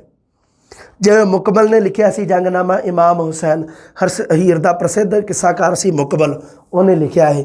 करबला की जंग जिहड़ी हुई सी 680 ईस्वी दे विच, उहदे विच हसन इमाम हुसैन ते इमाम हसन दोनों का जिहड़ा वो शहीदी उहदे विच प्राप्त करते हैं। मसनवी काव्य रूप दे विच लिखिया गया, फारसी का मसनवी काव्य रूप है। हामद रचित जंगनामा ये है जिहड़ा ये हामद के जंगनामे नूं सब तो ज़्यादा प्रसिद्धि मिली है। इहनूं जंगनामा इमाम हुसैन नूं इहनूं सब तो ज़्यादा प्रसिद्धि मिली है इस जंगनामे नूं। मौलवी रुकनदीन का जंगनामा इमाम हुसैन, ये सारे याद रखने हैं तुसीं। वार्तक साहित्य लो जी हुण इस काल दे विच उत्तर नानक काल दे विच वार्तक साहित्य किहड़े-किहड़े रचे जा रहे हैं उन्हां बारे गल करदे हैं। इस काल दे विच जन्म साखी वार्तक के रूप विच इक्को एक रचना वो प्राप्त होंदी है। पहला तो जन्म साखियां वाधू प्राप्त हुई सी है ना, पर इत्थे भाई मनी सिंह वाली जन्म साखी प्राप्त होंदी है। ये जन्म साखी गुरु नानक देव जी के जीवन नाल ही संबंधित है। भाई ਇਹਦਾ आधार की है इस जन्म साखी का? भाई मनी सिंह वाली जन्म साखी। भाई मनी सिंह जिहड़ा हैगा करैक्टर, ये किरदार है जिहड़ा ये की है भी ये शहीदी दिंदा है। भाई मनी सिंह बंद कटवाए आउंदा ना अरदास दे विच, भाई मनी सिंह दे बंद कट के इसनूं शहीद किया गया सीगा, ओह है मनी सिंह वाली जन्म साखी। गुरु नानक देव जी के जीवन नाल संबंधित है। भाई गुरदास जी की पहली वार की कथा वार्ता दे भाई मनी सिंह द्वारा किए गए टीके नूं सुने सुनाए रूप विच सूरत सिंह चनियोट ने लिखती रूप दिता है। बस इहनूं कहा भाई मनी सिंह वाली जन्म साखी। भाई मनी सिंह ने की कीता सीगा कि भाई मनी सिंह ने भाई गुरदास जी की पहली वार गुरु नानक देव जी के जन्म नाल संबंधित है। भाई गुरदास जी की पहली वार है जी वो उहदा जदों उन्होंने जदों उहदे परमर्थ कीते, जदों उहदा टीका किया तो उस टीके नूं आधार बना के उन्हें एक जन्म साखी लिखती जिहदा नाम लिखता उन्हें भाई सूरत सिंह चनियोट ने लिखी। त्रिलोचन सिंह बेदी कहना भी 18वीं सदी की महत्वपूर्ण रचना है। भाई गुरदास जी की पहली वार ज्ञान रत्नावली कहा जाता है जिन्हों, इसलिए इस जन्म साखी नूं भी ज्ञान रत्नावली आख्या जाता है जो भाई मनी सिंह के नाम उत्ते प्रसिद्ध है जी। ये जिवें भाई गुरदास जी की पहली वार विच पेश गुरु नानक देव जी के जीवन संबंधी सूचनावां का विस्तार है। 225 के करीब साखियां इहदे विच, 7 साखियां गुरु नानक देव जी के बाद होए गुरुआं दे नाल भी संबंधित है। ये साखियां जिहड़ियां भाई बाले वाली जन्म साखी के उपर आधारित है। ਇਹਦੇ ਤੋਂ बिना होर कोई जन्म साखी नहीं मिलती प्रसिद्ध, बस वही मिलती है। साखियां ते परचियां आ सिखां दी भगतमाला तुसीं याद रखनी है। इस भगत रत्नावली नाम भी दिता जाता है। ये भाई गुरदास जी की 11वीं वार के उपर आधारित है सिखां दी भगतमाला। ਇਹਦੇ ਵਿੱਚ ਕੀ ਆ ਭਾਈ ਮਨੀ ਸਿੰਘ ਦੇ ਨਾਮ ਨਾਲ ਸੰਬੰਧਿਤ ਦੂਜੀ ਰਚਨਾ ਮੰਨੀ ਜਾਂਦੀ ਹੈ। ਇੱਕ ਤਾਂ ਉਹ ਆ ਗਈ ਜਨਮ ਸਾਖੀ ਭਾਈ ਮਨੀ ਸਿੰਘ ਤੇ ਇੱਕ ਆ ਗਈ ਸਿੱਖਾਂ ਦੀ ਭਗਤਮਾਲਾ। ਇਹ ਵੈਸੇ ਸਿੱਧ ਨਹੀਂ ਹੁੰਦੀ ਵੀ ਭਾਈ ਮਨੀ ਸਿੰਘ ਦੀ ਹੈ। ਪਹਿਲੇ ਗੁਰੂ ਤੋਂ ਲੈ ਕੇ 6ਵੇਂ ਗੁਰੂ ਤੱਕ 313 ਸਿੱਖਾਂ ਦਾ ਵੇਰਵਾ ਪ੍ਰਾਪਤ ਹੁੰਦਾ ਹੈ। ਭਗਤਮਾਲਾ ਮਤਲਬ ਭਗਤਾਂ ਦਾ ਵੇਰਵਾ। ਕੁੱਲ 313, ਜਿਸ ਵਿੱਚ ਪੰਜਵੇਂ ਗੁਰੂ ਜੀ ਸ੍ਰੀ ਗੁਰੂ ਅਰਜਨ ਦੇਵ ਜੀ ਦੇ 209 ਸਿੱਖਾਂ ਦੀ ਗੱਲ ਕੀਤੀ ਹੈ। ਗਿਆਨ ਰਤਨਾਵਲੀ, ਇਸ ਦੀ ਰਚਨਾ ਦੀ ਭਾਸ਼ਾ ਗਿਆਨ ਰਤਨਾਵਲੀ ਤੋਂ ਵੱਧ ਪੰਜਾਬੀ ਪ੍ਰਧਾਨ ਹੈ। ਹਾਂ ਠੀਕ ਹੈ, ਸਹੀ ਗੱਲ ਹੈ। ਇਹ ਉਹ ਗਿਆਨ ਰਤਨਾਵਲੀ ਹੈ, ਇਹ ਭਗਤ ਰਤਨਾਵਲੀ ਹੈ। ਠੀਕ ਹੈ ਬਈ। ਅੱਗੇ ਜੀ ਪਰਚੀ ਭਾਈ ਕਨ੍ਹਈਆ ਜੀ। ਪਰਚੀ ਤੋਂ ਭਾਵ ਸਾਖੀ ਤੋਂ ਹੀ ਲਿਆ ਜਾਂਦਾ ਹੈ। ਭਾਈ ਕਨ੍ਹਈਆ ਜੀ ਤੁਹਾਨੂੰ ਪਤਾ ਹੀ ਹੈ ਕੌਣ ਸੀ, ਪੜ੍ਹ ਲਿਓ। ਭਾਈ ਸਹਿਜ ਰਾਮ ਦੀ ਲਿਖੀ ਹੋਈ ਆ। 20 ਕਾਂਡਾਂ ਵਿੱਚ ਭਾਈ ਕਨ੍ਹਈਆ ਜੀ ਦੇ ਜੀਵਨ, ਸਦਾਚਾਰਕ ਤੇ ਅਧਿਆਤਮਿਕ ਪੱਖਾਂ ਦਾ ਜ਼ਿਕਰ ਕੀਤਾ। ਸੰਖੇਪ ਸ਼ੈਲੀ ਹੈ ਕਿਉਂਕਿ 20 ਕਾਂਡ ਹੀ ਹੈ ਸਿਰਫ। ਪਰਚੀ ਪਾਤਸ਼ਾਹ 10ਵੀਂ ਕੀ, ਇਹਦੇ ਵਿੱਚ ਕੁੱਲ 50 ਸਾਖੀਆਂ। ਠੀਕ ਹੈ, ਇਹ ਛੱਡੋ ਇਹਨੂੰ। ਪਰਚੀਆਂ ਗੁਰੂ ਗੋਬਿੰਦ ਸਿੰਘ ਵੀ ਕਿਹਾ ਜਾਂਦਾ ਇਹਨੂੰ। 100 ਸਾਖੀ ਗੁਰਰਤਨਮਾਲ, ਇਸ ਰਚਨਾ ਦਾ ਮੂਲ ਨਾਮ ਤਾਂ ਗੁਰਰਤਨਮਾਲ ਹੈ, ਇਹਨੂੰ 100 ਸਾਖੀ ਵੀ ਕਿਹਾ ਜਾਂਦਾ ਹੈ। ਇਹ ਗੁਰੂ ਗੋਬਿੰਦ ਸਿੰਘ ਜੀ ਦੇ ਜੀਵਨ ਉਪਦੇਸ਼ਾਂ ਨਾਲ ਸੰਬੰਧਿਤ 100 ਸਾਖੀਆਂ ਇਹਦੇ ਵਿੱਚ, ਇਹ ਤੁਸੀਂ ਯਾਦ ਰੱਖਣੀ ਹੈ ਗੱਲ। 100 ਸਾਖੀ। ਸਾਖੀਆਂ ਭਾਈ ਅੱਡਣ ਸ਼ਾਹ ਜੀ ਦੀਆਂ। ਅੱਡਣ ਸ਼ਾਹ ਜੀ ਨੇ ਭਾਈ ਕਨ੍ਹਈਆ ਜੀ ਦੁਆਰਾ ਚਲਾਏ ਗਏ ਸੇਵਾ ਪੰਥ ਦੇ ਪ੍ਰਤਾਪੀ ਸੰਤ ਹੋਇਆ ਅੱਡਣ ਸ਼ਾਹ ਜੀ। ਇਹ ਸੇਵਾ ਪੰਥ ਦਾ ਨਾਮ ਅੱਡਣ ਸ਼ਾਹੀ ਸੰਪਰਦਾਇ ਵੀ ਹੈ ਕਿਉਂਕਿ ਭਾਈ ਕਨ੍ਹਈਆ ਜੀ ਵਾਲਾ ਪਾਠ ਪੜ੍ਹ ਲਿਓ ਤੁਸੀਂ, ਚਾਹੇ ਜਿਹੜਾ 11ਵੀਂ ਵਾਲੇ 'ਚ ਦਿੱਤਾ ਉਹਦੇ ਵਿੱਚ ਤੁਸੀਂ ਦੇਖ ਲਿਓ, ਨਾਮ ਆ ਜਾਊਗਾ, ਜ਼ਿਕਰ ਆ ਜਾਊਗਾ। ਉਹਨਾਂ ਨੇ ਸੇਵਾ ਪੰਥ ਚਲਾਇਆ ਸੀਗਾ, ਹੈ ਨਾ। ਟੀਕੇ, ਇਸ ਕਾਲ ਦੇ ਵਿੱਚ ਟੀਕੇ ਕਿਹੜੇ ਕਿਹੜੇ ਕੀਤੇ ਗਏ ਆ ਬਾਈ? ਮੈਂ ਵਿਸ਼ੇਸ਼ ਮਹੱਤਵ ਕੋਈ ਇੰਨੇ ਨਹੀਂ ਕੀਤੇ ਗਏ, ਬਸ ਉਹੀ ਗਿਆਨ ਰਤਨਾਵਲੀ ਤੇ ਸਿੱਖਾਂ ਦੀ ਭਗਤਮਾਲਾ ਭਾਈ ਗੁਰਦਾਸ ਜੀ ਦੀਆਂ ਵਾਰਾਂ ਦੇ ਇੱਕ ਪ੍ਰਕਾਰ ਦੇ ਟੀਕੇ ਕੀਤੇ ਸੀ। ਉਥਾਨਕਾ, ਇਹ ਇਸ ਕਾਲ ਦੇ ਵਿੱਚ ਵਾਰਤਕ ਦੀ ਇੱਕ ਹੋਰ ਵੰਨਗੀ ਉਥਾਨਕਾ, ਜਿਹੜੀ ਮੂਲ ਰੂਪ ਵਿੱਚ ਗੁਰਬਾਣੀ ਦੇ ਨਾਲ ਸੰਬੰਧਿਤ ਹੈ। 2 ਅਣਛਪੀਆਂ ਉਥਾਨਕਾਵਾਂ ਮਿਲਦੀਆਂ ਬਸ। ਠੀਕ ਹੈ। ਰਹਿਤਨਾਮੇ, ਸਿੱਖ ਧਰਮ ਦੀ ਰਹਿਤ ਮਰਿਆਦਾ ਨੂੰ ਕਿਹਾ ਜਾਂਦਾ। ਰਹਿਤਨਾਮੇ ਮਤਲਬ ਕਿਹੜੀ ਮਰਿਆਦਾ ਦੇ ਕਿਹੜੇ ਰੂਲਸ ਫੋਲੋ ਕਰਨੇ ਆ, ਕਿਹੜੇ ਨਿਯਮ ਇੱਕ ਸਿੱਖ ਨੇ ਆਪਣੀ ਰੋਜ਼ਾਨਾ ਜ਼ਿੰਦਗੀ ਦੇ ਵਿੱਚ ਕੀ ਕਰਨਾ ਕੀ ਨਹੀਂ ਕਰਨਾ, ਉਹ ਜਿਹੜੇ ਪ੍ਰਸਿੱਧ ਹੋਏ ਆ ਦੇਖ ਲਓ। ਇਹ ਜਿਹੜੇ ਭਾਈ ਪ੍ਰਹਲਾਦ ਦਾ ਰਚਿਤ ਰਹਿਤਨਾਮਾ ਕਵਿਤਾ ਰੂਪ 'ਚ, ਆਨੰਦ ਲਾਲ ਦਾ ਕਵਿਤਾ ਰੂਪ ਵਿੱਚ ਹੈ, ਨੰਦ ਲਾਲ ਦੇਸਾ ਸਿੰਘ ਦਾ ਕਵਿਤਾ ਰੂਪ ਵਿੱਚ, ਚੌਪਾ ਸਿੰਘ ਦਾ ਵਾਰਤਕ ਰੂਪ ਵਿੱਚ, ਅਤੇ ਭਾਈ ਦਇਆ ਸਿੰਘ ਦਾ ਰਹਿਤਨਾਮਾ ਵਾਰਤਕ ਰੂਪ ਵਿੱਚ ਆ। ਆਹ ਠੀਕ ਹੈ ਨਾ। ਹੁਕਮਨਾਮੇ ਵੀ ਜਿਹੜੇ ਇਹਦੇ ਵਿੱਚ ਆ ਜਿਹੜੇ ਮੰਗਲ ਸੂਚਕ ਚਿੰਨ੍ਹ ਜਿਹੜੇ ਇੱਥੇ ਅੰਕਿਤ ਹੋਣੇ ਸ਼ੁਰੂ ਹੋ ਜਾਂਦੇ ਆ। ਇੱਕ ਓਂਕਾਰ ਸਤਿਗੁਰ ਪ੍ਰਸਾਦ, ਇੱਕ ਓਂਕਾਰ ਵਾਹਿਗੁਰੂ ਜੀ ਕੀ ਫਤਿਹ। ਅਨੁਵਾਦ, ਕੁਝ ਅਨੁਵਾਦ ਕੀਤੇ ਆ ਇਹਦੇ ਵਿੱਚ। ਆਹ ਦੇਖ ਲਓ, ਕੁਛ ਨਹੀਂ ਕੰਮ ਦੀ ਗੱਲ। ਇਹ ਅਨੁਵਾਦ ਨਹੀਂ ਆਉਂਦੇ, ਕੋਈ ਏਡਾ ਖਾਸ ਨਹੀਂ ਹੈਗੇ, ਐਵੇਂ ਹੀ ਆ। ਲਓ ਆਪਾਂ ਸਿੱਖ ਰਾਜ ਕਾਲ ਦੀ ਹੁਣ ਗੱਲ ਕਰਨੀ ਹੈ। ਥੋੜ੍ਹਾ ਜਿਹਾ ਰੈਸਟ ਕਰ ਲਾਂ ਮੈਂ ਇੱਕ ਵਾਰੀ। ਮਿਲਦੇ ਹਾਂ ਆਪਾਂ ਜਲਦੀ ਅਗਲੀ ਕਲਾਸ ਲੈ ਕੇ। ਸਤਿ ਸ੍ਰੀ ਅਕਾਲ।